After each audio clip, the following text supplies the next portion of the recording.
अस्सलाम वालेकुम नाजरीन। इस एपिसोड के आगाज़ में एक जिरगा शुरू होता है। उस्मान अल्लाह के नाम से जिरगे का आगाज़ करता है। फिर उस्मान पूछता है सूरत हाल क्या है? तो अक तैमूर कहता है खाना बदोश जोक दर जोक आ रहे हैं हुजूर, हम उनको जगह देंगे। अगर वो जल्द आ गए तो हमारे पास तलवारें कम पड़ जाएंगी।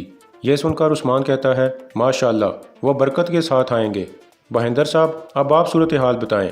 तो बहिंदर कहता है मैं कसम खाता हूँ उस्मान साहब, हमारी तलवारें पहाड़ की तरह मजबूत हैं। इसके बाद उस्मान दूसरे सरदार ओक्तम बे को कहता है काराजाक का इलाका अहम है, वो काफरों के हमसाए में है और मरमराज के करीब एक अच्छी जगह है। ये सुनकर ओक्तम बे पूछता है मरमराज इतना अहम क्यों है हुजूर? तो उस्मान कहता है मरमराज फतवात का दरवाज़ा है, कुंस्तांतिनिया लंगड़ा रहा है। इससे पहले कि वो दोबारा खड़े हो जाएं, हम फतवात शुरू कर देंगे। इसके बाद कुंस्तांतिनिया के महल का मंजर सामने आता है। एक आदमी शहनशाह के करीब आते हुए कहता है उस्मान चैन से नहीं बैठा और ना ही बैठेगा, यकीनन वो इस वक्त जंग की तैयारियां कर रहा होगा। इससे पहले कि वो कोई कदम उठाए हमें हरकत में आना होगा। ये सुनकर शहनशाह कहता है ऐसा कोई इम्कान नहीं है कांता, मैं उस्मान के साथ मायदा करने वाला हूँ। तो कांता कहता है रूम खौफ के पंजे में नहीं रह सकता, पोप भी हमारी मदद के लिए तैयार हैं। अगर हम चाहें तो सलेबी इत्तेहाद खड़ा करके दुश्मन को मसल सकते हैं। शहनशाह अंद्रे निकोस कहता है माजी को सिर्फ बेवकूफ़ ही फरामोश कर सकते हैं, मैं कैथोलिक ईसाइयों पर कैसे भरोसा करूं? उनमें और दुश्मनों में क्या फ़र्क है? तो कांता कहता है हिम्मत दिखाइए शहनशाह, आप कैथोलिक ईसाइयों की बजाय तुर्कों से इत्तेहाद करने जा रहे हैं। अगर हमने पहल ना की तो वो करेंगे। ये सुनकर शहनशाह काफ़ी गुस्से में कहता है बहुत हो गया, तुम शहनशाह की बहादुरी पर उंगली उठा रहे हो, अपनी हद में रहो कांता। यह सुनकर कांता ज़ाहिरी तौर पर शहनशाह का साथ देने का वादा करता है, लेकिन वो अंदर से उसके खिलाफ होता है। दूसरी तरफ जिरगे में उस्मान कह रहा था अगर उन्हें हमारी ताकत की भनक लगी तो वो सब मिलकर हम पर टूट पड़ेंगे। इस वजह से हम उनकी नज़रों से ओझल रहने के लिए पत्थरों की दीवार खड़ी करेंगे। अब जो नए फ़राइज़ मैं आपको दूंगा वो उस दीवार के पत्थरों की तरह होंगे। और हान बे, अभी आपके इल्म के इम्तिहान का वक्त आ चुका है। कारा जैसर किला अब से आपकी मलकियत होगा, अपनी सरदारी के जौहर दिखाइए। यह सुनकर ओरहान कहता है जो हुक्म आपका हुजूर। इसके बाद उस्मान कहता है अलाउद्दीन बे, आप दूरसुन फ़की के पास अपनी तालीम जारी रखें।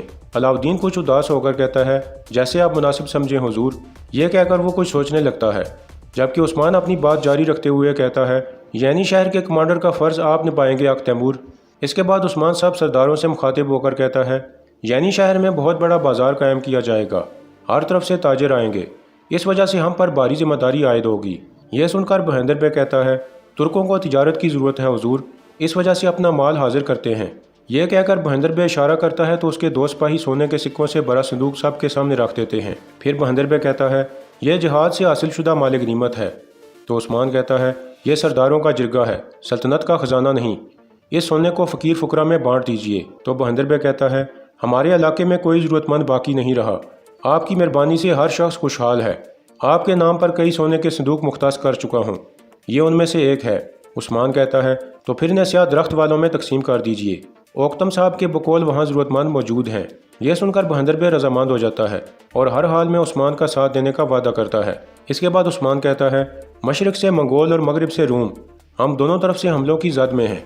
अगर हम उनके दरमियान किसी चिनार के दरख्त की तरह खड़े ना रह सके तो हम पीस कर रख दिए जाएंगे।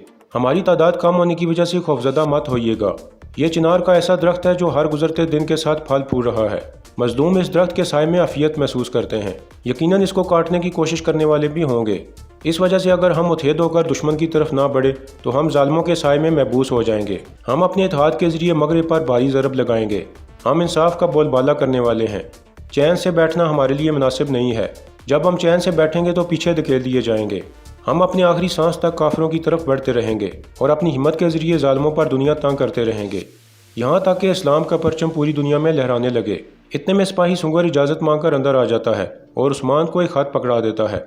उस्मान उसे खोलकर पढ़ने लगता है, जिसमें कोनूर अल्प ने लिखा था हुजूर, हासिल होने वाली मालूमात के मुताबिक वो लोग कल हरकत में आने वाले हैं, हम आपके हुक्म के मुंतज़िर हैं। यह पढ़कर उस्मान फ़ौरन जिरगा ख़त्म कर देता है। सब लोग उठकर बाहर चले जाते हैं। बाहर आकर बहिंदर बे कहता है पता नहीं उस्मान साहब के पास क्या खबर पहुंची कि उन्होंने अचानक ही जिरगा ख़त्म कर दिया। तो ओक्तम बे कहता है सरदार के काम अकल में नहीं आते, ना सोचने से पता चल सकता है और ना पूछने से। तो बहिंदर बे कहता है ऐसा ही है ओक्तम साहब, लगता है बहुत अहम बात है। अंदर उस्मान अपने खास सिपाहियों को कह रहा था कुंस्तांतिनिया से कोनूर ने पैगाम भेजा है, शहनशाह को तख्त से हटाने वाले हरकत में आने जा रहे हैं। مگر شہنشاہ کا تخت پر براجمان رہنا ہماری فتوحات کے لیے فائدہ مند رہے گا۔ تیار ہو جائیے، ہم قسطنطنیہ جا رہے ہیں۔ دوسری جانب اورحان اور علاؤالدین اپنی ماؤں کے پاس پہنچ چکے تھے۔ علاؤالدین بتاتا ہے کہ اورحان بھائی کارا جیسر کے قلعے دار بن گئے ہیں۔ یہ سن کر مالن خاتون بہت خوش ہو کر اورحان کو گلے لگا لیتی ہے، لیکن علاؤالدین کافی اداس لگ رہا تھا۔ یہ دیکھ کر بالا خاتون پوچھتی ہے، تمہیں کیا ذمہ داری ملی علاؤالدین؟ تو علاؤالدین کہتا ہے، مجھے کوئی ذمہ داری نہیں ملی والدہ۔ یہ سن کر بالا بھی کچھ اداس ہو جاتی ہے۔ تو اورحان کہتا ہے، ایسے نہ کہو میرے بھائی، والد صاحب نے ریاست کے طور طریقے سیکھنے کے لیے تمہیں دورسن فقی کے پاس جانے کو کہا ہے۔ یہ سن کر علاؤالدین بھی کہتا ہے، درست فرما رہے ہیں بھائی جان، عثمان صاحب نے یہی فرمایا ہے۔ اسی دوران باہر ترگت کہہ رہا تھا، تیاریاں مکمل ہونی چاہیے جانبازوں، کوئی کمی نہ رہنے پائے، ہم دشمن کی گود میں جا رہے ہیں۔ یہ سن کر کوتان کہتا ہے، ہم دشمن کی گود کو اپنا وطن بنا چکے ہیں حضور، پانی میں چھلانگ لگائیں گے اور گیلے ہوئے بغیر نکل آئیں گے انشاءاللہ۔ اتنے میں کچھ خواتین سپاہیوں کو کھانا دینے کے لیے آ جاتی ہیں، جبکہ جرگتائی ایک عورت سے چھپنے کی کوشش کرنے لگتا ہے۔ کچھ دیر بعد وہ عورت جرگتائی کے سامنے آ جاتی ہے اور اسے کھانا دینے کی کوشش کرتی ہے۔ جرگتائی پہلے انکار کر دیتا ہے اور کہتا ہے، مجھے بھوک نہیں ہے، لیکن پھر عورت کے اصرار کرنے پر وہ کھانا لے لیتا ہے اور پھر گھوڑوں کی طرف بڑھ جاتا ہے۔ اس کے جانے کے بعد عورت آہستہ سے کہتی ہے، تم نہیں کھاؤ گے تو کون کھائے گا؟ میں کھانا بناؤں گی اور تم کھاؤ گے۔ ادھر اندر عثمان کو تیار کراتے ہوئے بالا کہہ رہی تھی، آپ کو اتنے سفروں پر روانہ کیا ہے، مگر لگتا ہے پہلی بار روانہ کر رہی ہوں۔ تو عثمان کہتا ہے، ہر گزرتے دن کے ساتھ ہمارے دشمنوں کی تعداد میں اضافہ ہو رہا ہے، ہمارے سفر بھی بڑھ رہے ہیں۔ یہ سن کر بالا کہتی ہے، ہم نے ترقی کی الحمدللہ، ہماری اولاد بھی کر رہی ہے، سب پھل پھول رہے ہیں، مگر مجھے آپ سے ایک بات کرنی ہے۔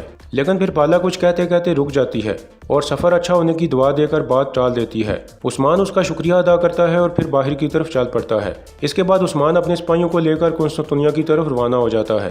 دوسری طرف قسطنطنیہ میں قونور الب کی نگرانی میں قیدی لڑنے کی مشق کر رہے تھے۔ اتنے میں ایک آدمی باہر آتا ہے اور کہتا ہے، کوئی مسئلہ نہیں ہونا چاہیے، کل روم میں نیا سورج طلوع ہوگا۔ یہ سن کر قونور الب کچھ سوچنے لگتا ہے۔ ادھر عثمان کا قافلہ ایک سمندر کے کنارے پر پہنچ جاتا ہے۔ بوران کہتا ہے، ان کشتیوں کے ذریعے ہم سمندر کے کنارے پہنچیں گے حضور۔ اس کے بعد وہ سب گھوڑوں سے نیچے اتر آتے ہیں۔ تو عثمان کہتا ہے، اندھیرا پھیلنے تک ہم قسطنطنیہ پہنچ جائیں گے، ہم احتیاطی طور پر بیس بدل لیں گے، جہاد مبارک ہو۔ اس کے بعد وہ سب کشتیوں پر سوار ہو جاتے ہیں اور اپنی منزل کی جانب بڑھنے لگتے ہیں۔ اس کے بعد اوکتم قبیلے کا منظر سامنے آتا ہے۔ کچھ کائی خواتین وہاں پہنچ چکی تھیں تاکہ ان کا تیار کردہ مال چیک کر سکیں۔ اتنے میں بینگے خاتون جو سردار کی بیوی تھی وہ بھی باہر آ جاتی ہے۔ مال دیکھ کر اک تیمور اور مالن خاتون مطمئن نہیں ہوتے۔